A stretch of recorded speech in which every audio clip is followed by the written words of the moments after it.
As press freedom faces some of its biggest challenges from democracies today, what is the message from the Nobel Peace Prize for Maria Ressa and Dmitry Muratov? Hello and welcome to Worldview this week. We do have an interview with Maria Ressa to discuss where journalism is headed in the age of authoritarianism, big tech, COVID, and terrorism.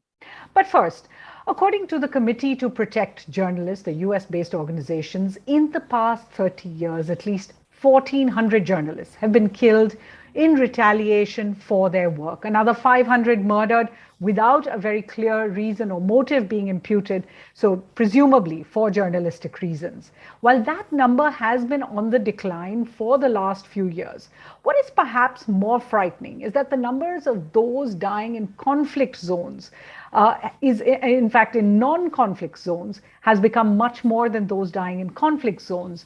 So those countries, including democracies, add up to 70% of journalist killings in the last 30 years. More than 25% of those journalists died in just 3 countries, Iraq, Syria, and the Philippines. And India, Pakistan, Afghanistan, Russia are in the list of top 10 countries where journalists have been killed. The organization Reporters Without Borders actually estimates that 3/4, 75% of all countries in the world have bad, very bad, problematic situations for press freedom.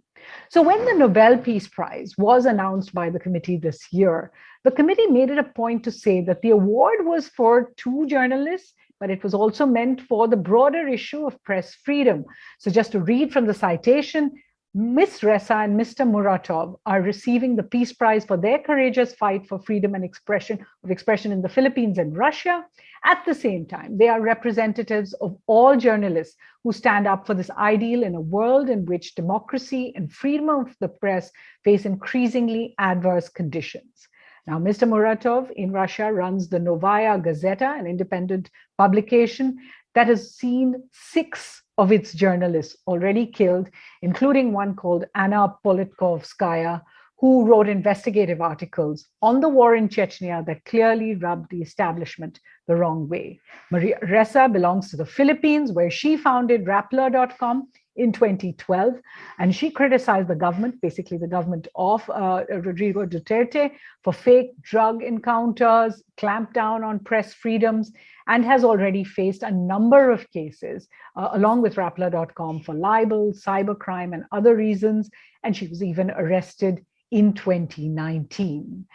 Maria Ressa, thanks so much for joining us here at Worldview at The Hindu, and congratulations on your award.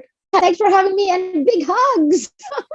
Absolutely. And, I do want to say, of course, that it is not since 1936 that the Nobel Peace Prize went out to a journalist. And at that time, the journalist in question was fighting or writing about the then Nazi regime in Germany and the remilitarization plan of the government at the time. So what do you think the Nobel Peace Prize for 2 journalists in 2021, what is the message from that? That it is that kind of moment, that it is an existential moment where what happened after 1936, you had World War II, right? And I use that analogy all the time because I always say that our information ecosystem, it's like an atom bomb exploded there.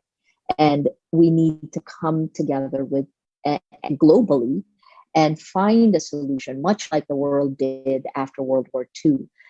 They created the UN, the Universal Declaration of Human Rights, right? These values, because I gotta say, I keep asking for text values beyond making money. It would be great to move beyond, move fast, break things, actually taking, the role of being the gatekeeper to the public sphere seriously, because certainly journalists have. But the other part I will say is that this is for all journalists. I feel like I'm just a placeholder for exactly every journalist around the world who has found it so hard to just do our jobs. You and I worked together. We were both much younger, and man, I long for the old days, but we're not there. The world has changed.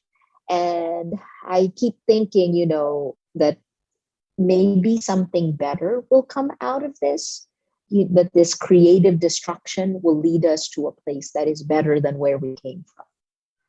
Right. And, when we're looking at those statistics, as you pointed out, the kind of dangers that are to journalists seem to be coming from non-conflict zones. It's not just journalists being killed in the crossfire. They're being killed in countries, many of them which are democracies, many of them that are facing authoritarian regimes that call themselves democracies in a sense. And we all know Philippines and India are on the list of top 10 in that regard, where journalists have died.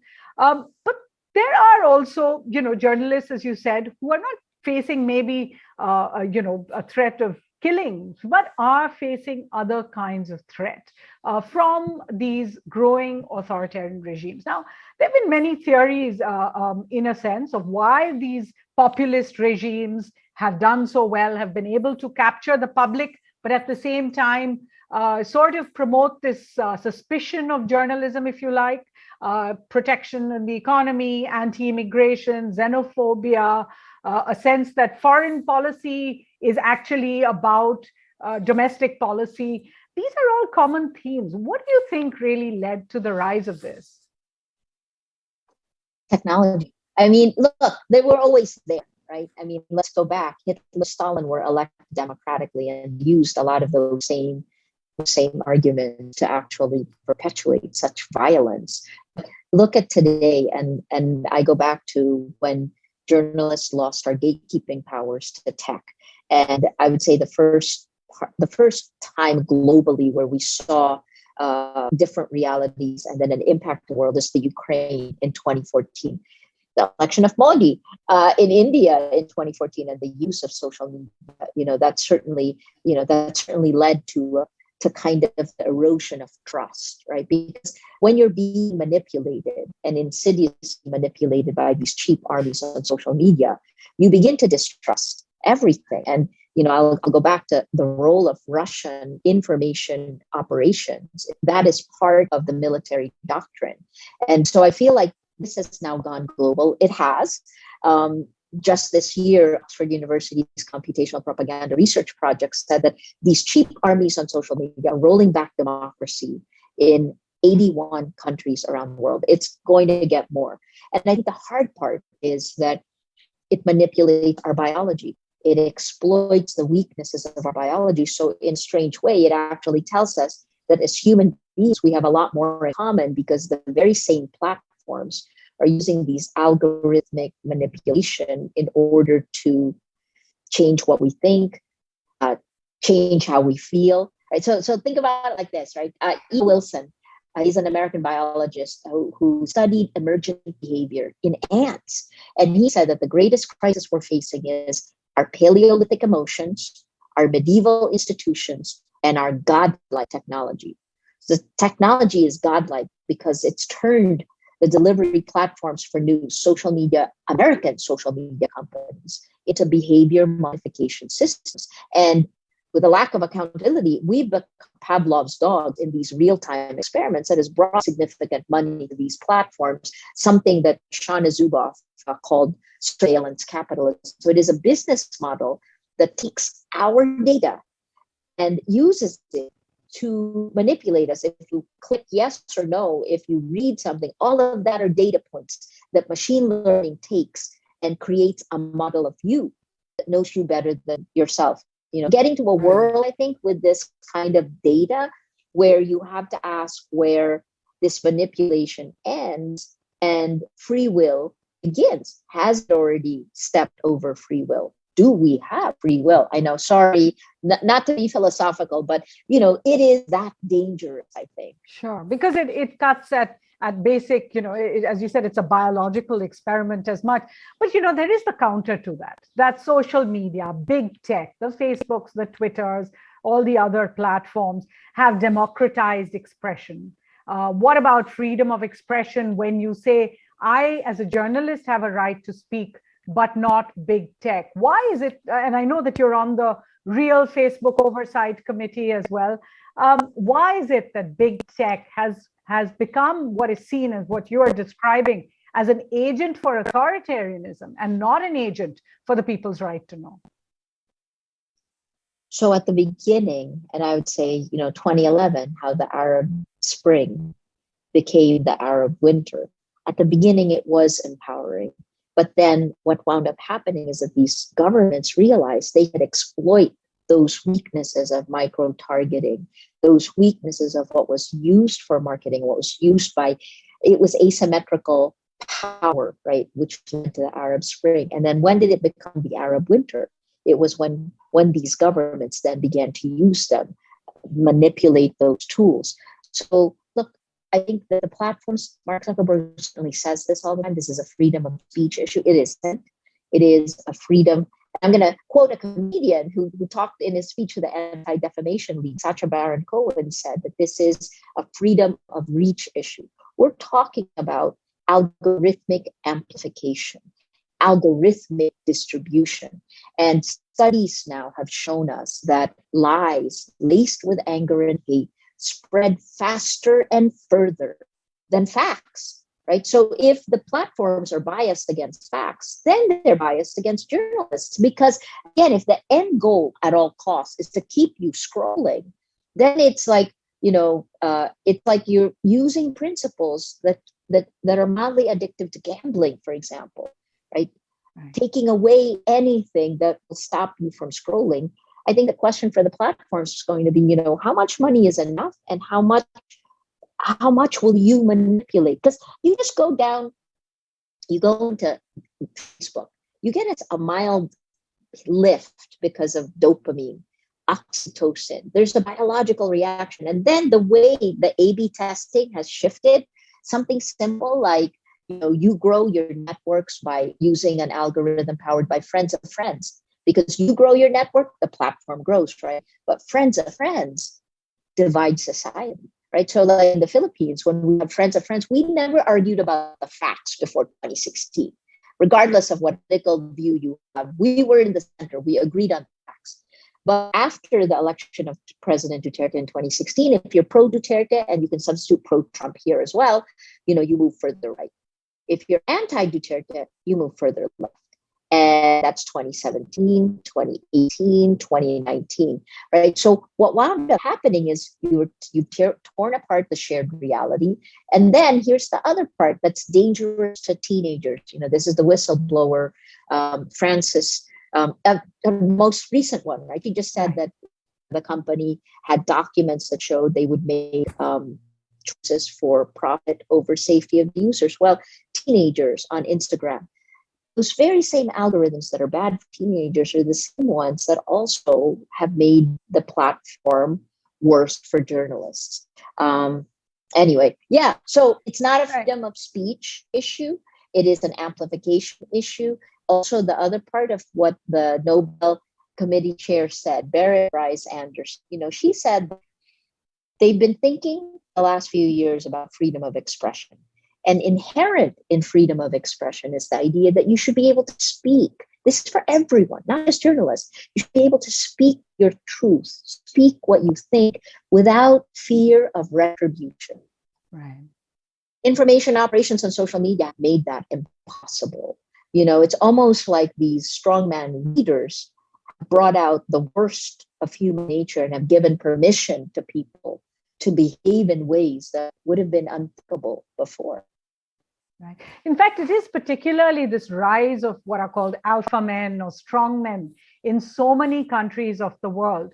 That seems to have been a global trend in a sense, because as I said, they've come to power on the same kind of platforms. And once they're in power, what seems to distinguish these strongmen is the crackdowns on protest, crackdowns on NGOs, limiting access to journalists. You've, of course, faced this in the Philippines, and it will be familiar to our viewers in so many parts of the world. And some of the biggest democracies in the world, the US, India, have seen the outcome of these very, very super popular leaders then being translated into a kind of arrogation of rights of citizens. What was tell me a little bit about your own journey and leading up to an arrest in 2019 and how you dealt with it. I mean, so first, let me take some of the stats from the Philippines, right? Like the uh, President Duterte was democratically elected, but like many of these digital authoritarians, uh, once he was president, he then took the levers of power and caved it in from within. And the examples that we have are, how many, at least 19 journalists killed during his administration, at least 63 lawyers, human rights activists killed. It's like over 400 human rights activists. One human rights group, Karapatan, has had 16 people killed, and extremely bloody drug war. And the first battle for truth was, exactly how many people have died in our drug war, because you talk to the police, they'll say, oh, maybe like 5,000, 8,000 max. They'll say, because we watch them roll the number back in plain view, and human rights activists will say it's in the first 3 years, it was at least 27,000 people killed. No one knows the facts, right? What happened to us was in 2016, we lived on social media. We found that four of us who were all about the same age, we were 4 or 5 of us about 40, and then we hired the smartest 20-somethings we could find, 12 people in Rappler in 2012. And in 2016, we began to see really alarming signs, the kinds of chilling effect on anyone who questioned the drug war, the killings there, they were pounded. And that was just any normal person on Facebook at that point. And then we came out and challenged the government on 2 fronts: the drug war death toll count that they kept rolling back in inside. It was 7,000 in January 2017. And then somehow it got rolled back to 2,000 plus because they atomized it. They said, oh, it's only this much. The rest are kind of like, they're not really, we don't know who they are because they're masked. Anyway, sorry, I won't dive into it. So that's the first. The second was we exposed the information operations. We showed our people the data to show how they were being manipulated online. And I wrote 2 of the 3-part series, Weaponizing the Internet, and that the title of the second one was how Facebook algorithms impact democracy. The third one was manufactured reality and how 26 fake accounts can reach up to 3 million others, right? So these are, anyway, so I didn't expect to get arrested. I didn't expect 10 arrest warrants in less than 2 years. That's an insane, I mean, from the time when we were reporting together, I couldn't have imagined it. But it was what it was. And all I did was, I suppose, the way we coped as a news organization was for every step. At the beginning, it was just simple because I thought they were just intimidating us. And we just old enough to know who we were, why we were doing what we're doing, and we just kept doing what we were doing. And then when I started getting arrested, I gotta tell you, like coming off of a 14-hour flight and getting arrested, not so much fun. But then I just thought, okay, what's the worst case? What can happen? How do I prepare for this? Things that we kind of went through when we're going into conflict reporting, but you don't ever expect that, you can go to jail. But it the minute you accept it, it's easier, and then you prepare for it. And that's kind of, so I got used to thinking, what is the worst case scenario so that I could still my heart. And then the other part is for 4 of us, the co-founders of Rappler. And we have this pact. Only one of the 3 of us can be afraid at any time. We have to rotate the fear.